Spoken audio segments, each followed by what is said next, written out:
La première chose, c'est que je crois que les questions dont nous parlons, et en particulier la question de la sédation d'un côté, celle de l'euthanasie de l'autre, sont des questions qui font débat, et je trouve qu'il est heureux qu'on puisse débattre de ces questions. Je veux dire que finalement le débat, il sert à éclairer la complexité de ces questions.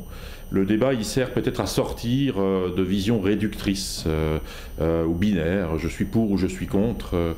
On voit bien qu'il s'agit de situations de situations de souffrance individuelle, de situations de souffrance individuelle en fin de vie, et que celui qui sait ce qui est bon pour autrui n'est pas né, à mon avis. Et donc, toutes ces réflexions que nous avons sur la sédation, c'est-à-dire le fait d'endormir des personnes à la toute fin de leur vie, sont des questions qui, à mon avis, se posent, doivent être posées, doivent être discutées.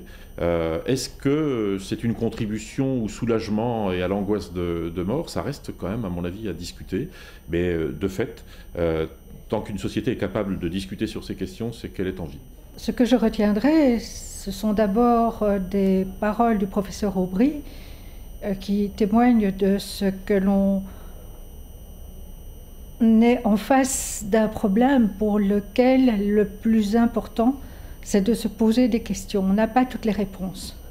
Mais en tout cas, déjà, le fait de se poser des questions, d'ouvrir le débat, c'est le point fondamental.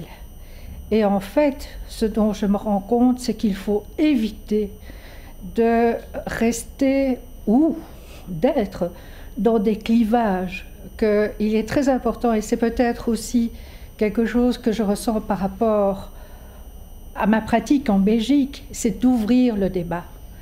Et bien entendu, avec ce type de rencontre où la parole est libre, mais respectueuse, nous pouvons faire cet effort et avancer, donner des informations, en recevoir et aussi progresser dans notre réflexion par rapport à ces questions. Aujourd'hui, c'était la fin de vie. Demain, ça peut être, par exemple, la GPA. Mais justement, d'éviter de rester dans des slogans, dans des réflexions qui ne sont même pas des réflexions, qui sont en quelque sorte des a priori, des clichés, des dogmes, et de sortir justement de ces dogmes, de ces clichés, de ces a priori, pour entendre l'autre et pour grandir en discutant.